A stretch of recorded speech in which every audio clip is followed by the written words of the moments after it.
માત્ર 8 દિવસના ટૂંકા ગાળામાં અમિત શાહ ફરી એકવાર ગાંધીનગર લોકસભા બેઠક પર પ્રચાર પ્રસાર કરશે। આ સાથે કાર્યકર્તાઓ સાથે બેઠક અને રોડ શોને લઈને કયા પ્રકારની તૈયારીઓ?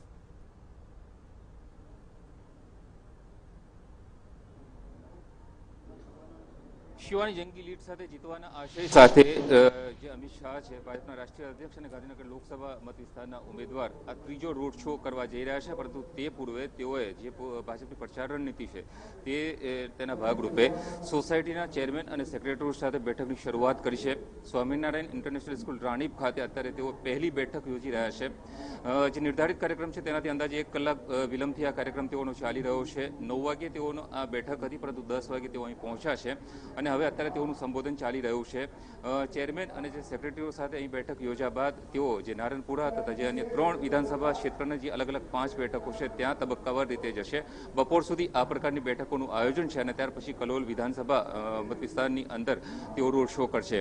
અત્યારે અંદાજે 1 કલાકનો અહીં કાર્યક્રમ યોજાવા જઈ રહ્યો છે। 1 કલાક પછી તેઓ અહીંથી જે ચાંદલોડિયા વોર્ડની એક બેઠક યોજાવા જઈ રહી છે ત્યાં જશે અને અહીં જો વાત કરવામાં આવે તો સ્થાનિક જે સોસાયટીઓના ચેરમેન સેક્રેટરી ઉપરાંત જે સ્થાનિક ધારાસભ્ય છે તે સિવાય અન્ય કોઈ કાર્યકરો કે નેતાઓ અપેક્ષિત નથી। પરંતુ 1 કલાક પછી જે બીજો એક કાર્યક્રમ છે ત્યાં પણ આ જ પ્રકારની બેઠક યોજવા જઈ રહી છે। શિવાની, બિલકુલ યુનુસ, ખાસ કરીને કલોલ જ્યાં આજે રોડ શો થવાનો છે તે પાટીદાર બહુલ વિસ્તાર છે। આ સાથે કોંગ્રેસનું પ્રભુત્વ ત્યાં વધારે રહ્યું છે વિધાનસભા ચૂંટણી વખતે, ત્યારે અહીં એક ચોક્કસ રણનીતિ સાથે અમિત શાહનો પ્રચાર।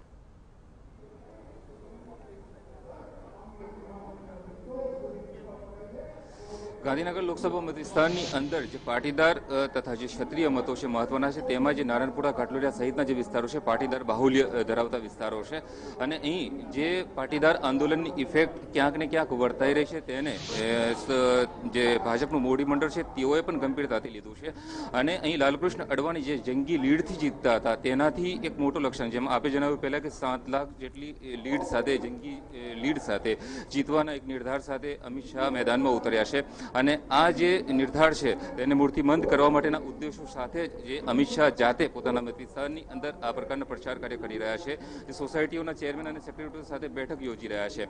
કલોલ વિધાનસભા મત વિસ્તારની અંદર ક્ષત્રિયો અને દલિતોનું પણ પ્રભુત્વ રહેલું છે, પરંતુ આ જે ઘાટલોડિયા, નારણપુરા સહિતના જે વિસ્તારો છે ત્યાં પાટીદાર બાહુલ્ય વિસ્તાર છે। પાટીદાર આંદોલન પછી પહેલી લોકસભા ચૂંટણી થવા જઈ રહી છે અને તેની કોઈ અસર ન દેખાય। પાટીદારોમાં જે એક પ્રકારનો આક્રોશ હતો અને તે આક્રોશની આ ચૂંટણી પર કોઈ અસર ન પડે તે માટે પાટીદાર આગેવાનો અને સ્થાનિક ભાજપના જે આગેવાનો છે, સ્થાનિક જે વિધાનસભાના જે આગેવાનો છે તેઓ સતત પ્રયત્નશીલ છે અને તેના ભાગરૂપે જ આ પ્રકારની બેઠકોનું આયોજન થઈ રહ્યું છે અને સીધા અમિત શાહની હાજરી જોવા મળી રહી છે। અત્યારે અમિત શાહ આ જ વિસ્તારની અંદર જે સંબોધન કરી રહ્યા છે અને ત્યાર પછી જે ચાંદલોડિયા વિસ્તાર છે તે પણ આ વિસ્તાર છે ત્યાં પણ આ જ પ્રકારની બેઠકનું આયોજન કરવામાં આવેલું છે। જોડા માટે આભાર।